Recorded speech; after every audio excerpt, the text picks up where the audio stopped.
I'd like to call the City of Mount Vernon City Council meeting for February 22nd, 2023 to order. The time is now 7:03. Would you please stand and join me in the Pledge of Allegiance? I pledge allegiance to the flag of the United States of America and to the republic for which it stands, one nation, under God, indivisible, with liberty and justice for all. Right, item C is our roll call of council members. I'll ask our clerk to call the roll. Councilmember Beaton? Here. Councilmember Brocksmith? Here. Councilmember Corrales? Here. Councilmember Holst? Here. Councilmember Hudson? Here. Councilmember Molinar? Here. And Councilmember Morales? Here. All right, thank you.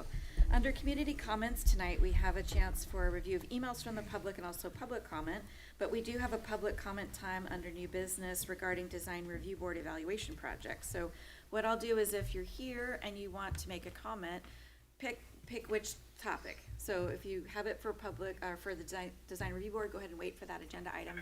Other than that, we'll open for general public comments. So first up is review of emails. Peter Donovan. Thank you, Mayor. Good evening, Council. You had 5 community comment emails sent to you, either as emails or letters to City Hall.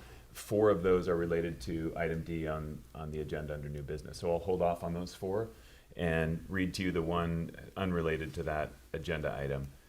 That one is from Dale Abbott, who's a board member with Neighbors in Need on South 2nd Street. Dear council members, I would like to comment on a safety concern at the Neighbors in Need Food Bank on South 2nd Street. I'm a member of the board of directors for Neighbors in Need and also volunteer there on Tuesdays, which is our distribution day. On Tuesdays, we see a great deal of foot traffic as people come to the facility to pick up food. Since 3rd Street has been closed for construction of the new library, there has been a corresponding increase in traffic down 2nd Street. And although the speed limit there is supposed to be 25 miles per hour, we routinely see drivers exceeding that limit. I believe that this poses a significant hazard to pedestrians in that area, particularly those with small children in tow, as the parents have their hands full with boxes of food. My request is that the city increase police patrols in that area on Tuesdays to try to slow down the speeders, or at least set up 1 or 2 of those radar speed displays, preferably one facing southbound traffic and another one facing northbound traffic. I believe this could help prevent a tragedy that is waiting to happen. Thank you for your consideration, Dale Abbott. All right, thank you. Item number 2 is public comments. So anyone here with us tonight, if you'd like to make a comment, you're welcome to. All right, looks like we'll be saving up for our agenda items. Under consent agenda tonight, we have items A, B, C, and D. These are regular council meeting minutes, payroll checks, claims, and an approval of an agreement with EDAS. I'll make a motion to approve the consent agenda. Thank you. Second. Motion by Melissa and a second by Mark. All those in favor, please say aye. Aye. Any opposed, same sign. Motion carries. Thank you. Under reports tonight, we have Finance and Parks and Enrichment Services Committee report, and that's Councilmember Mary Hudson. Mary. Thank you, Mayor. We met tonight in this room, starting at 6. First item, of course, is the approval of our meeting minutes, which went through. First item up for discussion then after that was Parks and Enrichment Services. Jennifer Berner, the director, presented some information tonight. We put out a bid for some landscape maintenance assistance for right-of-way spaces for this year. 4 bids were received and awarded the contract to At Work, which is a company we have worked with back in 2021. So we're excited to be able to have their assistance in the right-of-way areas. And the park staff will be concentrating a lot more on the actual parks in our city. Next up was the Sherman Anderson Park update, which is really exciting. We will be ready for baseball season. All the construction is complete. Light poles have been reduced in size. They're currently working on their punch list, and they're getting the ready field and will be ready. The field ready, and they will be ready for the baseball season starting 27th of February, just around the corner, hoping there's no snow. Next up is a discussion about the PUD fields, the update. The parks staff did some brainstorming, and they found some other options to propose some city parks instead of upgrading a school district field. We're looking at possibly putting in a full-size soccer field at Hillcrest Park. And then over at Edgewater, putting in a 90-foot base path ball field with a soccer overlay in the outfield. So it's reutilizing some of our own properties, gives us a lot more site control, obviously. So we asked them to go forward and have this discussion with PUD. So next up was a legislative update from the mayor. She was in Olympia last week, met with all of our Congress people, discussed the police pursuit bill, some additional funding for the Mount Vernon Library Commons project, and had some discussion with Representative Lekanoff about the missing middle housing bill that's currently in discussion. It's a short session this year, isn't it? Long session. Oh, it's a long session? Okay. I get confused, but there's already been some cutoffs, so they're working through what's left to bring forward into financing now. Next, we talked about, from Doug Valesky, our finance director, gave us a Library Commons financial update, talked about the breakdown of the total funding, potential new funding sources, as well as the amount of the contingency budget used to date. We did find a fourth tank, which is the end, because there's no more land for us to do anything on. So that's exciting.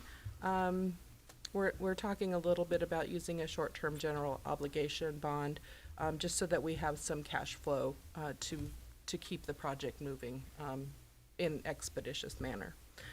Next up, we talked with Public Works Director Chris Phillips, an interesting idea or proposal. It's a regional transportation and rail initiative between BNSF, Burlington, and Mount Vernon.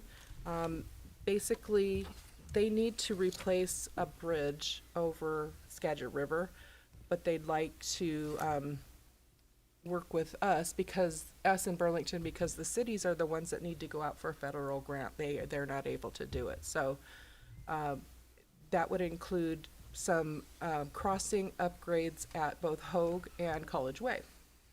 For the Mount Vernon side, Burlington side, I can't really speak to because I don't live over there and I don't know the names of the roads as well. But they've offered to help us complete the federal grant applications with some funding we would need. This is going to be a project, as we move forward, it's going to be a project that could take several years to complete. So obviously that would make the city's workload larger. So they're willing to help pay for that or pay for the staff time, if you will. So it's a very interesting discussion item. I think one that most people in the city would be excited for if you've ever had to stop and wait for a train at those two intersections. And there's more, obviously, but we got to start somewhere.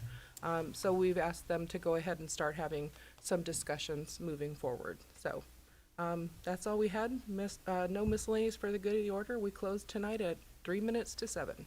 All right. Thank you, Mary. Mm-hmm. Next up is Development Services Report, but we're going to go ahead and postpone that to our next council meeting if the clerk doesn't mind making a note of that. And we'll have that report then. Item B is council member comments. Any council member comments tonight? Mark, go ahead, please. Yeah, earlier this evening, we had a letter to council regarding some traffic safety and pedestrian safety issues. Want the public to know that Chief Kamick has already addressed those issues.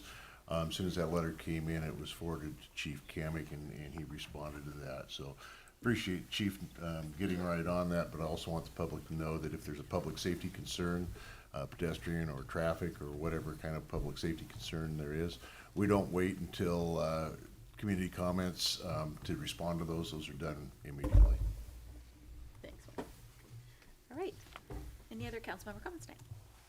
All right, moving on, just a quick mayor's report. I don't think anyone in town can talk to me without hearing about the Commons project, so just know that if you want to approach talking to mayor. The construction update for tonight is that Puget Sound Energy has finally completed their work. They had an overnight power cutovers on February 9 and 16, and it allowed for the circuit tie-in along Second and Kincaid, but also power to the site. So we're super happy that that work is accomplished and out of the way.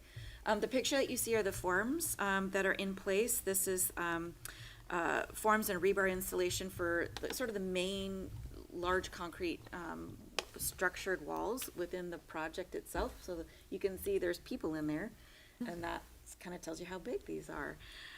The tower crane that everyone has seen is definitely operational. It's moving foundation forms into place. We're hopefully that we will be expected to have that concrete poured next week, of course, weather permitting. As Councilmember Hudson mentioned, there was a fourth underground tank discovered on the 14th. It was removed and remediated very easily and quickly, so that was good news. Another thing that folks may or may not notice, depending on how much you're watching the tower crane, is that you might have seen, people up and down. One of the unique issues when we're having a tower crane in town, which no one can really remember we've had one this big, is that what happens if there's an emergency with the crane operator? How do we get those folks down? So our fire departments have taken the lead on developing an instant action plan, but also using this as a really awesome regional training for other fire departments. So last week on the 16th and the 8th to the 18th, the Mount Vernon Fire Department, along with Anacortes and Burlington Fire, took some time to get familiar with this site itself and also the crane. Leidig Construction has been a really great partner in helping schedule and coordinate rope rescue training. And so in the event of an emergency involving that crane operator. Over the next several weeks, people might see fire departments in and out of the site doing this training. So don't worry, it's all emergency training, which is just a good opportunity, and thanks to Leidig for that partnership and helping us provide this. The other thing is Leidig is offered to put lights on our crane. So those of you that might have been wondering why can't we add lights on the crane? Well, we're gonna get them.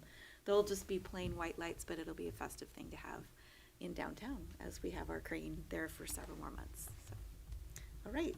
Item D tonight is committee agenda requests. Any committee agenda requests from council?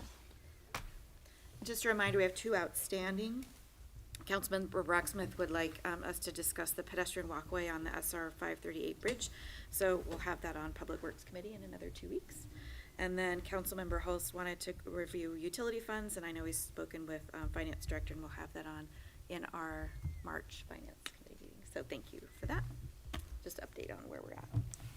All right, there is no unfinished business. Under new business tonight, item A is the approval of an ordinance. This is a limited tax general obligation bond, and our Finance Director, Doug Valesky, is going to present this item. Doug. As he's also filling in as clerk tonight, so bear with us as he makes his way to the podium. Thank you, Mayor, and good evening, council members. So city staff is requesting council approval of ordinance 3866, which provides for the issuance and sales of a limited tax general obligation bond anticipation note in the principal amount of not to exceed $21 million to provide interim financing for the Mount Vernon Library Commons project, and to pay for cost of issuance and delegating certain authority to approve the final terms of the note in the designated representative in connection with the sale. So construction has begun on the Mount Vernon Library Commons project, and this project is a multi-use infrastructure project located in historic downtown Mount Vernon along Interstate 5. It includes public library services, community center space, structured parking, and public mega charging electric vehicle charging floor, park and ride, and a transit stop. It is a purposeful city investment and efficient way to catalyze private development in the Mount Vernon historical downtown. The cost of the project is estimated to be around $53.3 million. The largest funding source is from a program in the Build America Bureau in the U.S. Department of Transportation called the Transportation Infrastructure Finance and Innovation Act, or TIFIA, credit program. Mount Vernon has submitted a letter of interest for the TIFIA credit assistance on November 16, 2022 for the project in the amount of $25,517,665. On January 18th of 2023, the city was notified that its request had advanced to the next phase in the Bureau's process. The city is anticipating receiving these funds by the end of 2023 or early 2024. If this funding does not materialize, the city was approved for $26 million to be included in the State of Washington Certificate of Participating Financing. The terms of the TIFIA financing are more favorable, but either of these options will be used to redeem this note. Other funding sources of this project right now include federal funding of $7.7 million, state funding of $8.25, and local funding and contributions of $11.23 million. With funding from the TIFIA loan not becoming available until, at the earliest, the end of 2023, interim funding is needed to pay construction costs based on projections of cost flow needs for the project. This interim funding can be achieved through the issuance and sales of a limited tax general obligation bond anticipation note. And this principal amount of not to exceed $21 million, including the cost of issuance. This note will be treated as a short-term line of credit that will mature on December 1st of 2024. The city will take drawdowns from the note as needed for payments and not be paid back at the time, and can be paid back at the time after receipt of the TIFIA financing. The city will consider a variable or fixed rate, and interest will be paid at the note redemption or maturity. Again, this is a $21 million note, but we would only take what we need as needed. An ordinance is required for council to approve the issuance and sale of the LTGO bond anticipation note and the cost of issuance, and delegating certain authority to approve the final terms of the note to be designated representative in connection with the sale. So city staff is requesting council approval of ordinance 3866, which provides for the issuance and sale of an LTGO bond anticipation note not to exceed $21 million to provide interim financing for the Mount Vernon Library Commons project. All right. Questions for Doug on this? All right. I move approval of the ordinance 3866 for the LTGO bond. Thank you. Second. Thank you. So motion by Mary and a second by Iris. All those in favor, please indicate by saying aye. Aye. Any opposed, same sign. Motion carries. Thank you. Thank you, Doug, for all the work putting that together as well. Item B tonight is approval of a resolution. This is to set a public hearing date. Looks like Darren Groth, our Director of Development Services, here to present this item. Darren. Yeah, thank you, Mayor, members of council. I'm here standing in for Alan. He was kind of embarrassed, so he left for Alaska. He didn't want to face the shame of what happened here. But you may recall a couple weeks ago, he was before the council asking to set a public hearing date. The notices for that hearing weren't sent out in time, so our request tonight is approval of a new resolution, 1028, to set a public hearing date for the vacation of portions of an alley located in the Gates First and Second Edition plats. We are prepared to send out those notices at least 20 days prior to the hearing, so we'll make sure that the updated public hearing date for March 22nd is the item for this resolution tonight. Great. Questions for Darren on this? No, I'd move the adoption of resolution 1028. Second. Motion by Mark, second by Gary, was it? Second by Gary? All those in favor, please say aye. Aye. Any opposed, same sign. Motion carries. Thank you. Thank you, Darren. Item C tonight is an approval of an agreement addendum with Skagit County. Chief Chris Kamek is here with this item. Thank you. Good evening, Mayor and Council.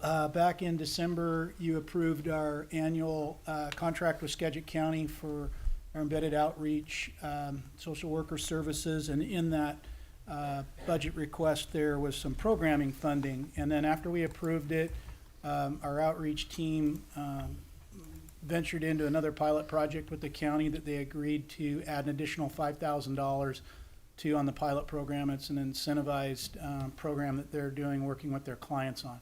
So I'm just back here to ask you to authorize the mayor to approve the addendum for $5,000 to add to the contract that you approved in December. Questions for Chief on this? Hearing none, I'll motion for the approval of the addendum for the interlocal agreement, law enforcement, embedded social worker. Thank you. Second. All right, motion by Juan and a second by Melissa. All those in favor, please say aye. Aye. Any opposed, same sign. Motion carries. Thank you. Item D tonight is public comment. This is regarding a design review board evaluation project. I'm not sure if Darren, did you want to do any introductory remarks on this, or I can do that? I would be happy to defer to the mayor on this one. Thank you. Over the last few months, Darren Groth is our Development Services Director, and he was tasked with a project. And that project was to take a look at our design standards, our design review process, our design review board process. And I know he interviewed many, many people. He interviewed council members, downtown folks, folks in our building community, folks on the board itself, and came up with a plan of things that would suggest needed to be modified, I would say. So there's a report that was published that council's aware of. We've discussed this several times in committee. And so tonight is basically a public comment time. It's not a formal public hearing, but council, of course, wanted to hear from the community on this particular subject. So at this time, if there's no other comments from council, all right, we'll go ahead and open this up for a public comment. So what I'll do is ask if you want to go ahead and approach the podium, state your name, city of residence, just like any public comment. And if you had any comments you wanted to offer about the process or suggestions, feelings about it, that this is the time to offer those comments to the city council. Oh. There's 3, I believe, letters. Oh, that's right. Everything's online. So why don't we do that first? Do these 4 first? Correct, yeah. Okay. We'll go ahead and do that first. Great. Go ahead, Peter. Well, Council, you had, as I mentioned earlier, you have 4 written comments, both email and send into City Hall. The first one is from Ellen Gamson, the director of the Mount Vernon Downtown Association. And Ellen wrote today, "Dear Mayor and council members, as it appears weather delays will impede my ability to be present tonight, I'm sending this email to be read into the record. I appreciate the diligence of Mr. Groth in thoroughly evaluating the design review process as very appropriate in light of the newness of the process. I also appreciate the time and care that many council members spent with me as I too examined the process. I believe we all want the same thing, growth in our downtown that is managed in such a way as to protect our historic assets and retain the authentic and unique character of the district. Rather than eliminate the design review board, I advocate that it be retained but plugged into the process at the earliest possible stage. Please consider the following points. Number 1, an independent design review board made up of informed, educated, and invested stakeholders is critical to carrying out the intention of the design standards for downtown. The reason for independent citizen review boards, whether it be Civil Service Commission or citizen advisory boards, is to act as a fail-safe of public interest and mitigate the vagaries of politics. Number 2, please require pre-application meetings between applicants and the design review board prior to permit application submission. Number 3, this provides applicants with the opportunity to get assistance in understanding the standards at an earlier stage. It will lead to fewer delays, a faster process, and happier applicants, while removing work burden from city staff and protecting the city's legal obligations and liability. 4, a process should be established by which the design standards themselves can be judiciously amended as new information, materials, and technology comes to light. 5, the city should create a streamlined and predictable process for the design review board meetings so that all parties may benefit and plan accordingly. Thank you for your consideration, Ellen Gamson, Executive Director, the Mount Vernon Downtown Association." The next email was sent from Julie Blazik from HKP Architects. "Dear council members and mayor, I want to express my appreciation for the city's efforts to review current permitting procedures and to make the process easier to navigate and understand for all applicants. I also appreciate the intent to maintain the design standards for our historic downtown, to provide clarity to the design review process itself, and to consolidate permits. I would support maintaining a design review advisory council of knowledgeable citizens who can meet with applicants early in the design process to help inform and provide guidance for complying with the standards. This advisory council could also review and provide recommendations to staff for proposed changes to the design standards as submitted by the public or recommended by staff over time. Like all municipal codes, the standards may be updated and evolve as appropriate to maintain their intent, effectiveness, and relevance." Julie Blazik, HKP. Another email from Dan Mitzel. "I do believe that a design review group purely focused on the historical downtown on Mount Vernon makes sense. It should be made of stakeholders who are invested in making the downtown a vibrant and attractive place for people to visit, shop, conduct their business, and live. The experience that I have had over the last couple of years regarding design review have not been a good one. I have been through design review process in many jurisdictions. I have found the design review process in other jurisdictions is a collaborative process where the architectural values of the community were balanced with the goals of the project developer. Only in Mount Vernon have I experienced paid consultants having so much control over the design review process. Having paid consultants doing design review who also serve on the planning commission is, in my opinion, a serious conflict of interest. I support efforts to streamline permit processing, performing plan review by development services staff that use design guidelines that are clear in their stated goals is the way for the city of Mount Vernon to move forward and send a clear message that there no longer exists a perceived or real roadblock to badly needed housing and commercial development. Sending a clear message that Mount Vernon is, quote, open for business, end quote, will go a long way to changing the reputation of Mount Vernon as being a tough place to develop any type of real estate improvement project. Thanks. Dan Mitzel. And a letter from Paul Woodmancy at BYK Construction to the mayor and city council of Mount Vernon. I spent some time to review the design standards review produced by Darren Groth, Director of Development Services. His findings were surprising to me on a few fronts. First of all, why are third-party review vendors of the city of Mount Vernon also part of the Design Review Board and the Planning Commission? Are their roles on the DRB and PC also paid positions? This seems like a potential liability issue for the city with financial conflicts of interest. The second item that was surprising to me was that city staff was part or potentially leading the DRB. This seems like, to me, the intent of the DRB was to have the community involvement in the downtown.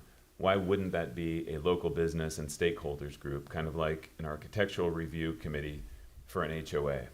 I agree with Darren's conclusions that the DRB is basically an entity doubling down and slowing down an administrative process that can all be handled by staff within current staff permit systems. This entity should be eliminated as part of the permit process. I agree that a pre-app meeting would be a perfectly good opportunity to review design standards prior to applications for permits. I agree that the Mount Vernon Municipal Code design standards should be made clear and established process of which the local community members could be a part of to create a standard list that the city of Mount Vernon staff could interpret and process permits with. I support Darren's end goal of clearing a better path forward for opportunities in the downtown corridor. Thank you for your attention and work on this. Be blessed, Paul Woodmancy. That's all of the written comments. I will say before we open it up for any public comment, the city will not entertain criticism of the members of the Design Review Board individually. The city set up that Design Review Board and appointed people who are willing to serve, who care deeply about the city, and were functioning under the format that the city had set up. So any blame for confusion about that is squarely on the mayor's shoulders. And so we will not entertain comments that directly criticize those particular members. So I want to make that clear before we move forward. We're here to make things better, and we can absolutely criticize the process, but we're not going to criticize the people. Okay? All right. With that, we'll open up public comment. You're welcome to step to the podium at this time. Again, if you would state your name and... Madam Mayor, while Yes. they're doing that, Please, can I- go ahead. Just a clarifying question to make sure I heard right last week, and for others that, there's a lot of topics we've been talking about, but just so folks know, for the Design Review Board, really, we've been talking about the Downtown Design Review Board. We have an administrative review, if I'm not mistaken, for duplexes, MFRs, planned unit developments, those kinds of things. So I just wanted to clarify, we've mostly been talking about Downtown Design Review Board because we don't have a Design Review Board for most residential things right now. Absolutely. Thank you for clarifying that. We do have residential design standards, but they are different than this particular board. Appreciate that. All right. Go ahead. Good evening. Can you hear me? First Yes. of all, I don't know how it's coming. Yeah. Thank you very much for having this on the agenda tonight, giving us the opportunity to have some input. My name's Kathleen Bazane. I've been a resident of Mount Vernon since the late 70s. My husband and I have had a business downtown since the late 70s. We're retired now. We still own a building right downtown. I'm a member of the Design Review Board for the Downtown District. I also have been a past two-term president of the Mount Vernon Downtown Association. I was instrumental in getting the Main Street designation for the city in 2009. For years, I've been on the board and on committees for the Downtown Association as well. Through the Main Street program, I attended many conferences in historic preservation, community development and organization, economic revitalization, promotion, and how design ties and activates all of those together. I've attended multi-day conferences on the state level and the national level of the Main Street program. I was a presenter on behalf of Mount Vernon at one of those as well. One of the first things that we did when we got the Main Street designation was to investigate design standards. Julie Blazek was the chair of our design committee at the time, and she did this whopping job of helping people to understand the benefits that would come to the town through that, how detailed they could be, the range of different things that could be discussed. In pursuit of that, I also visited and spoke to executive directors and walked the pavements and read design code standards in Bellingham, in Fairhaven, in Snohomish, in Seattle Downtown Association, in Seattle's Pioneer Square,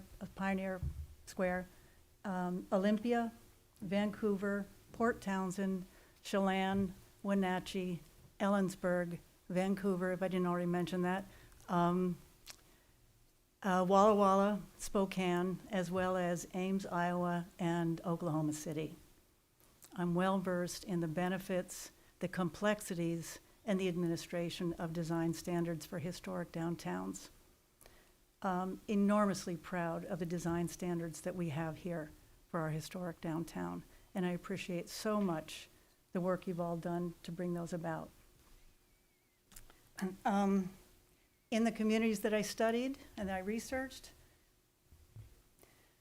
one of the hallmarks and critical to the effective administration of the design standards was the presence of an independent design review board, without which design standards become a very good intention with very sorry results, or that fail. At least that fail to bring about their best results. So I'm here to be in favor of the continuation of the Design Review Board, but I believe that it is absolutely the right time to be looking at and reviewing the policies, the procedures, the kinds of things that will dictate how we can continue to be both efficient and very effective. Well, I'm concerned about how much you might need to want to hear from me. I gave you that background so you'd have an understanding about what I brought here. I'm also the chair of the Civil Service Commission for the city. I'm also the president of the Skagit River Poetry Foundation, which serves 3 counties, the school districts, 3 counties. I'm well versed in procedure and Robert's Rules of Order. The way that our design review committee works right now, board works right now, is we work by examination and discussion with the applicant on each issue that arises for us to be concerned with. Those are addressed either by board decision or by the applicant making an adjustment to their proposal or saying they would come back to make an adjustment to the proposal. We ask questions to help the applicant consider options. We do not apply our own design solutions. The review board meetings are open to the public. They're recorded. The minutes are taken by city staff. Discussions with the applicant and between the members of the review board are open, transparent, and deliberative, in which the applicant is invited to present and defend their design. Decisions to approve or deny are made by motion, seconded, and passed or rejected by majority vote of the board. There is no uncertainty as to what the issues are that the applicant needs to address. The solutions are sometimes difficult. The solutions take consideration. The issues and what needs to be addressed, those are clearly defined. Among the problems that arise is that often an applicant is surprised sometimes that there are design standards, and then also that they have any obligation to conform to them. That's the part that I think a number of issues and expense and frustration could easily be avoided if the design review process was much earlier in the process. Sometimes it comes after people have already gone to expense. They already have, put a lot into it. That's not fair to us, the city, or the applicant. I think that's a pretty simple thing to work with. So design standards, they're new for the permitting process in downtown Mount Vernon. The Design Review Board is a new function, a new tool for the city. I believe that we have operated in an efficient and an effective manner, not as an obstacle, but with a clear intent to assist applicants in their projects to benefit downtown. We are all doing this because we love downtown, and we're committed to this town. So even so, we understand at this point that there may have been some omissions in getting the process set up. We're all learning. The staff, the review board, the applicants. This is a process that we are in the midst of. We're just at the beginning of, not even in the midst of. It's correct to look at this process, and we welcome that opportunity. We welcome the work that Mr. Groth has done. We welcome the work that you're doing now as you're evaluating it. To that end, we have, and with your permission, can I hand out a single page of some of the recommendations that I'm suggesting? Is that Kip, okay? if you want to give it to the clerk, we'll make sure that it's handed out that way. There's this, I'm gonna do one. And I'm going to read them to you. I just thought that in this whole line, it's harder to hear them unless you can see them also. Unless I just handed you the wrong stuff entirely. Let me try this part again, and I probably handed it wrong for you. Yes, thank you very much. Thank you. We'll see if I got it right. I'm not all that accustomed to doing this. All right, so there's about 7 items here. The first one is to retain an independent design review board as an advisory board to the permitting process. An independent design review board made up of informed, now you'll hear this again, this is an echo of Ellen's, because Ellen and I have talked about this. An independent design review board made up of informed, educated, and invested stakeholders is critical to carrying out the intention of the design standards for downtown. An administrative process cannot replace the value of an independent review board. Number 2, require pre-application meeting between applicant and the DRB prior to permit application submission. Providing applicants with assistance in understanding the design standards at an earlier stage would reduce the number of issues that arise later, which cost time and money and public frustration to resolve, while protecting the city's legal obligations and liability. 3, establish regular design review board meetings. Schedule design review board meetings at certain dates and time each month. For example, the 2nd and 4th Tuesday at 11 a.m. This can be canceled if there are no projects there to be reviewed. This is not an unfamiliar pattern to some of the other advisory boards that the city runs. This would eliminate uncertainty for the staff, the applicant, and the board members, and reduce the frustration for everybody. 4, develop a process for review of design standards. A process should be established whereby revisions to the design standards for downtown district could be judiciously considered by the review board and recommendations made in order to serve the intent of the standards to preserve the authentic quality of downtown's built environment.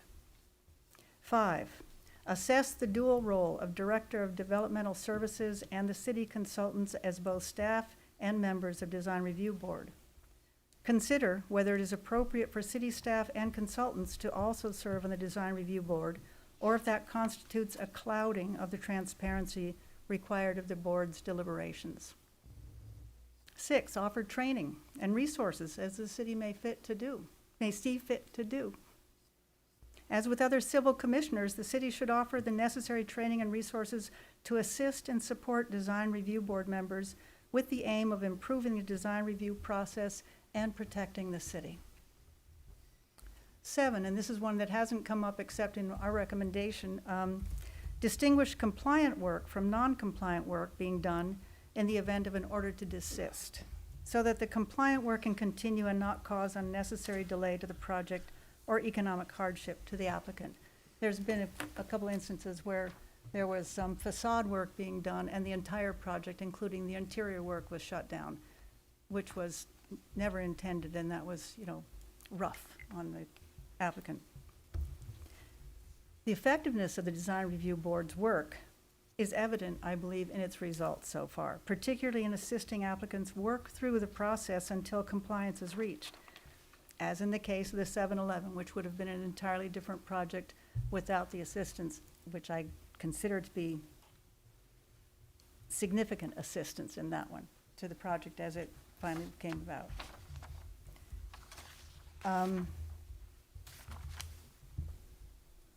Design standards aren't a bright line delineation.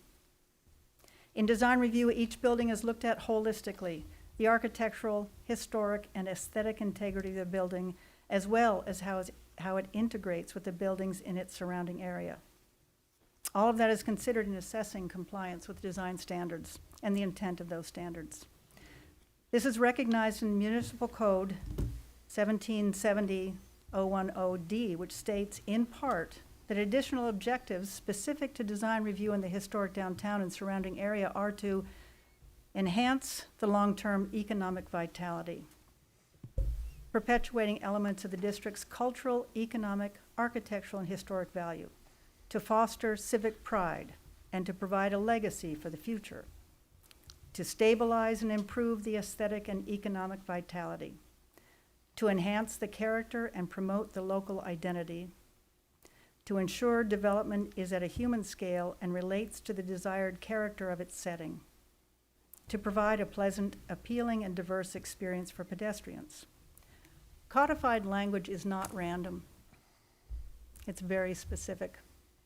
Each word is weighed, considered, and chosen, so it's significant to consider the key words used here: cultural, historic, pride, value, character, identity, human scale, experience, legacy, aesthetic, vitality.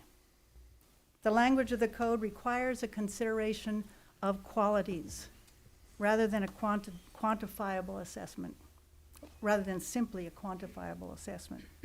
It is for this reason that the code calls for creation of an independent review board rather than for design standards to be reduced to an administrative process. That this distinction was recognized at the time the code was implemented is further illustrated in MVMC 1770-010 Section B. The design review process is intended to provide opportunities for development to enhance Mount Vernon's character more effectively than through application of standard zoning regulations. Reducing design review to an administrative action, treating design review as a series of boxes to be checked off in a landscape of the varied needs and issues of historic buildings, new construction, and facade remodel is not in keeping with the language nor intent of the framers of the code. It is the right time for the council to review the role and the process of design review to increase its efficiency. It is equally or more important to retain thoughtful code requirements that emerged out of years of diligent and widespread community effort to put it in place. Among those code provisions is the inclusion and protection of an independent design review board. This was not a requirement made lightly. It was made with awareness and foresight. The work you do is very hard. I only ask that you be very careful. We have choices to make right now, which will impact the future character and viability of our community, and now is the right time to make those choices and the assessment that you're being asked to make. We look forward to working with the city and Mr. Groth in strengthening the role and effectiveness of this critical review board and addressing the issues that can be readily implemented to make it better, even better. Thank you so very much. Thank you. All right.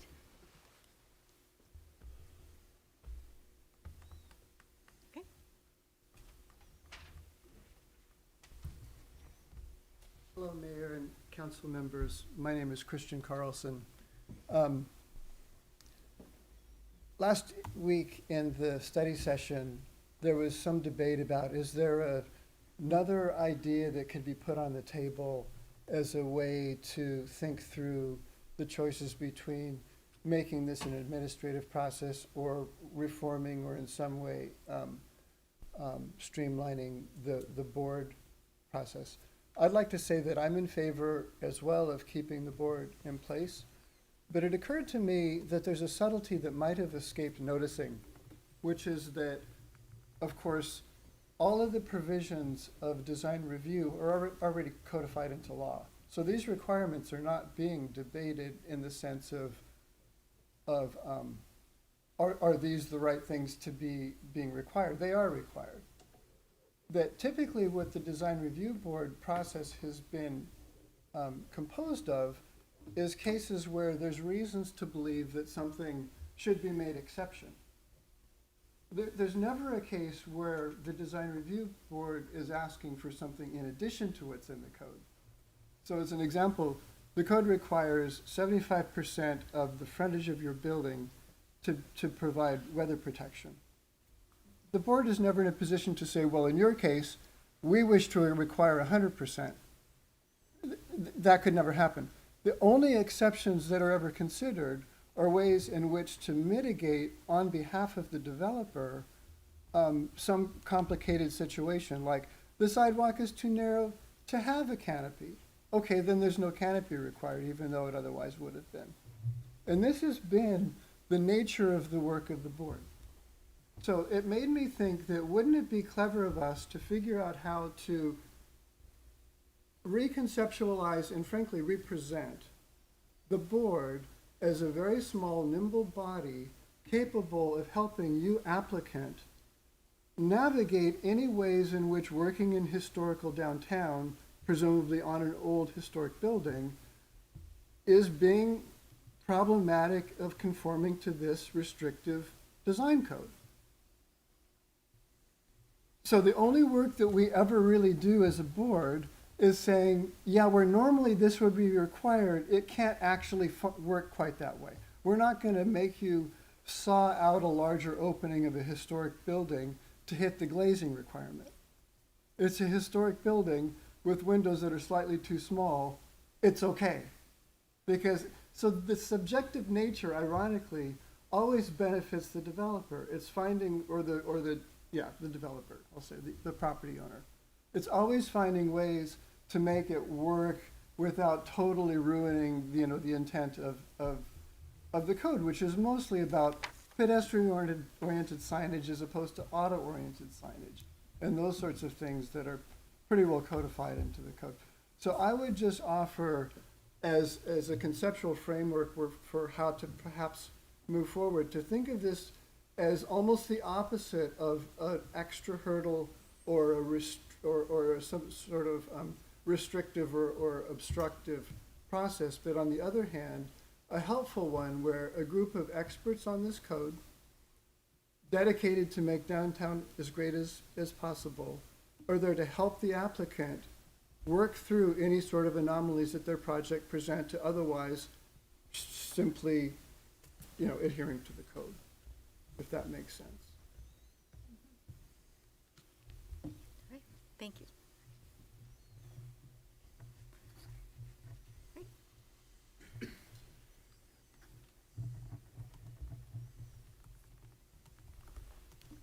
Evening, council.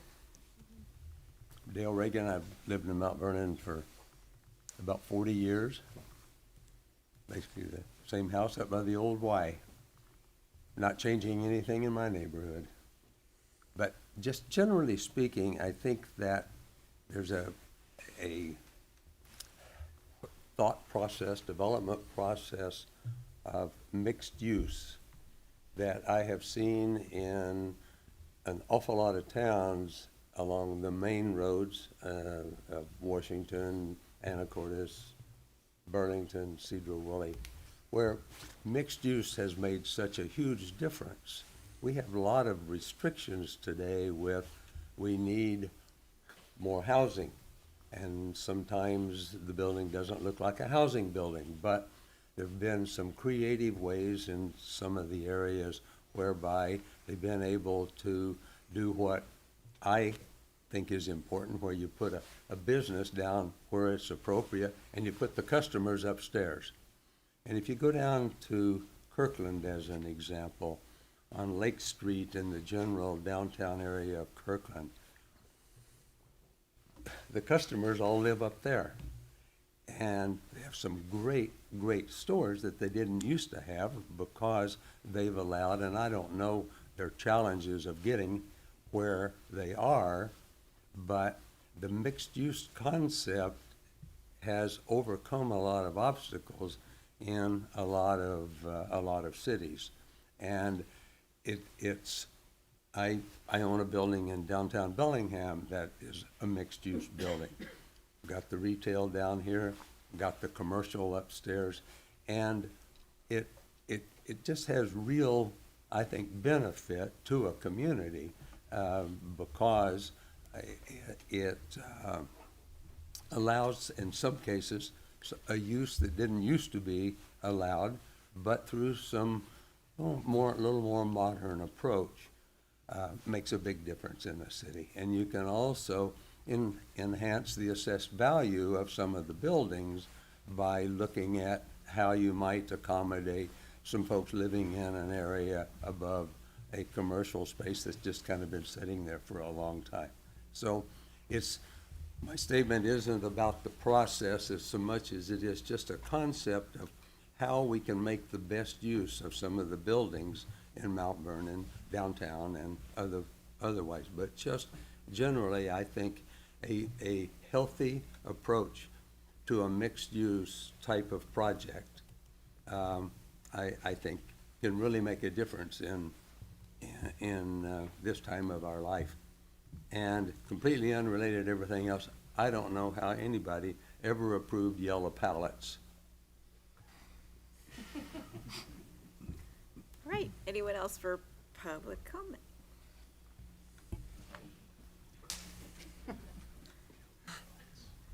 Again, if you could state your name and city of residence, please. Name is Dave Crutchman, 4215 Montgomery Place, Mount Vernon. I apologize, I missed the yellow pallets. I don't know where they are. To the point, I think design review totally needs to be handled administratively.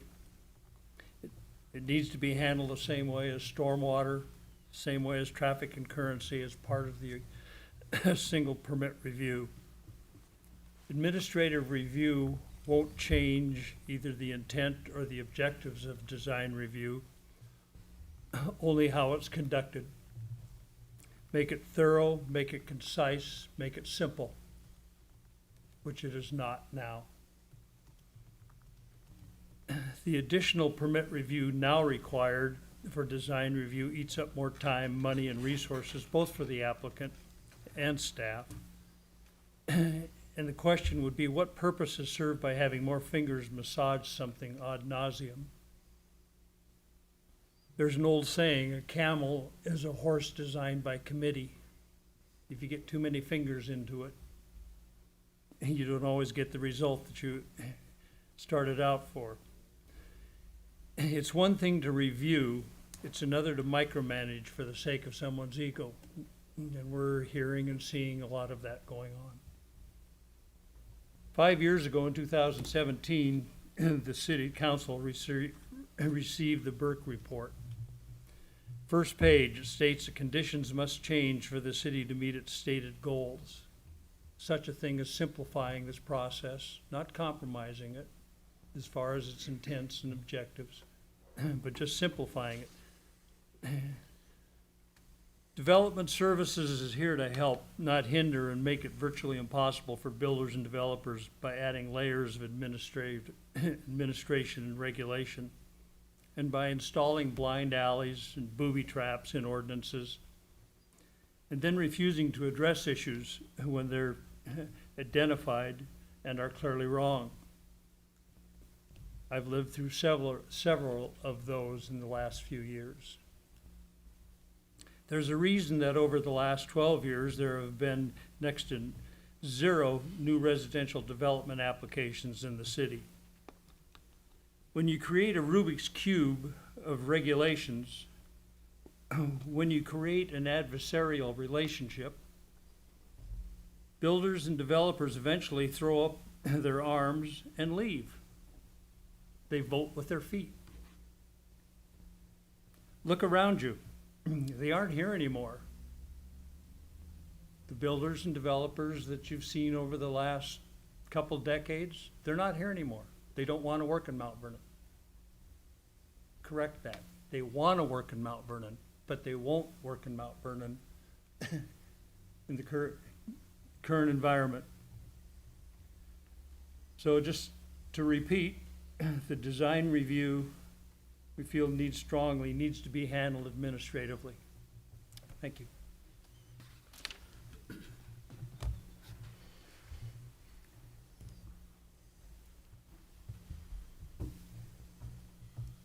Rex Orkney, 3600 Swan Road, Mount Vernon, in the city. I'm also colorblind, so I shouldn't be on any design review boards of any kind at all. I've built over 500 structures in over 35 municipalities, 20 of those in historic districts. It's only in Mount Vernon that I've experienced paid consultants having so much control over the design review process. Having paid consultants doing design review who also serve on the planning commission is, in my opinion, a serious conflict of interest. I support efforts to streamline permit processing, performing plan review by development services staff that use guidelines that are clear in their stated goals, in the way for the city of Mount Vernon to move forward and send a clear message. There no longer exists a perceived or real roadblock to badly needed housing and commercial development. Thank you very much.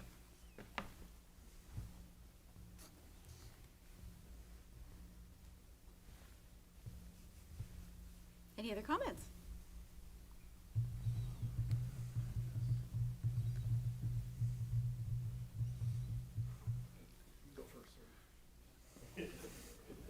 My name is Al Youngsma. I live in Burlington, and I have a business with my daughter called Permit Connections, and we help people get building permits.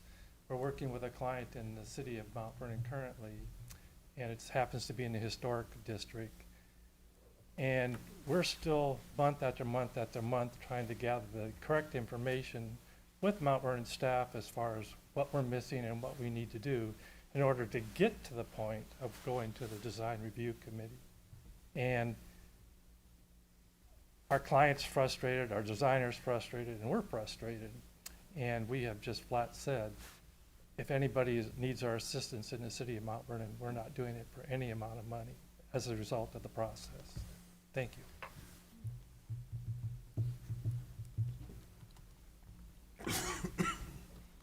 My name is John Piazza. Live in Burlington.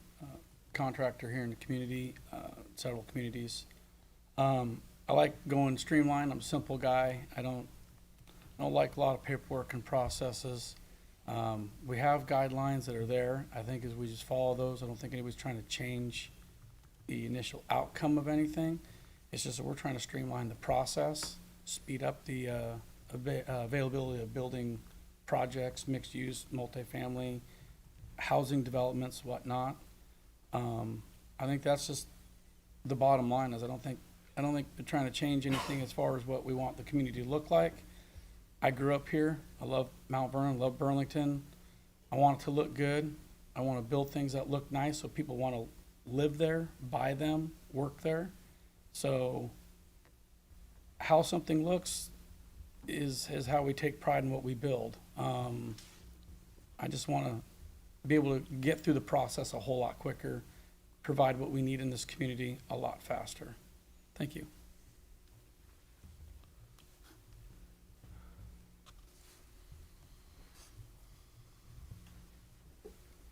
Hi, I'm Jody, and Jody Boyden. I'm the other half of Permit Connections. That was my dad who was up here. I'm a little bit sometimes on the process side where my dad's the connection with the client.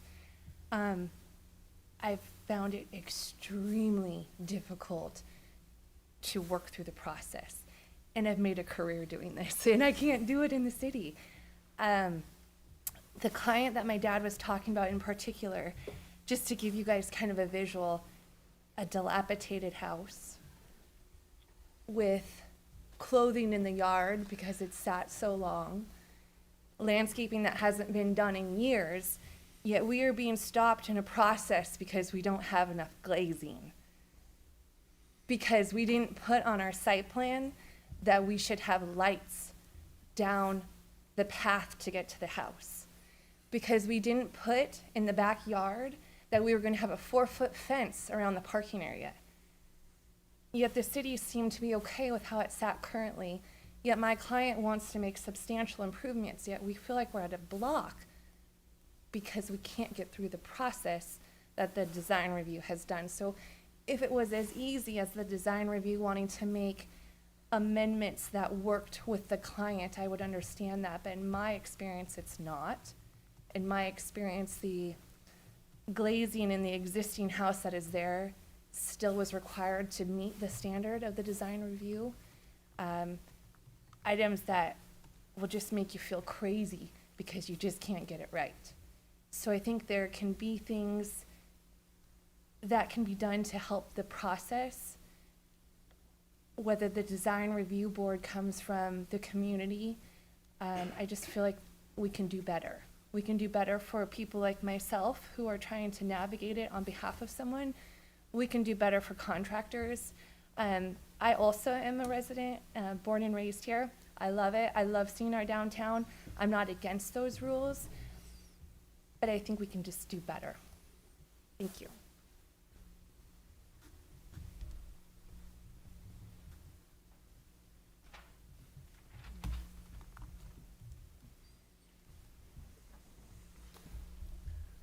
Good evening, Mayor and Council. My name is John Ravnick, and I was very hesitant about coming up.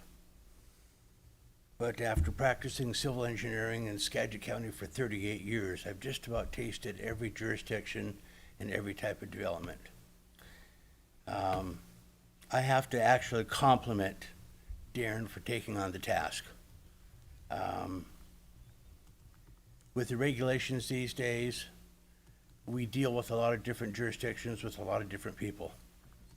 And I personally have been scrutinized through a variety of projects in Mount Vernon to a level where my clients have said, I promise I will not develop in Mount Vernon any longer. Going through an environmental review and being criticized because the area of a building might be 16,000 square feet in one application and the architect says it's 15,900 square feet. Big deal. It's an environmental review, it's a process. I would get multiple 2, 3, 4, 5 letters of deficiency on my documents. Now, I strive to be detailed and complete with my I's dotted, my T's crossed. Applicants come in and they have a concept on what they want to do. They haven't bought the land yet because it's too expensive. You can't take the risk of not getting what you're trying to accomplish. And they will spend tens of thousands of dollars going through review processes and different schematical layouts. The pre-application process for the design review board is good. It's got to be multiple of them. I can call Cedar Woolley, I can call Anacortes, I can call Burlington. Hey, I need some time to sit down and go over stuff. How about day after tomorrow? Availability, reliability is really, really needed badly. Not everything has to be black and white. An attorney told me one time it's got to be the black text on white paper or it can't be anything at all. Well, you know, there's got to be some reconciling, there's got to be some cooperation between regulations, projects, applicant, staff, whoever it might be, in every jurisdiction. I see Darren's efforts helping to streamline, make things maybe a little bit easier, a little bit simpler for a person to look forward and see what are my options, what might I want to do. And so I have to compliment him on attacking it, and I will give him my strongest support as I can, and I hope that I can get more clients back into Mount Vernon and help them support businesses as have been in recent decades. Thank you.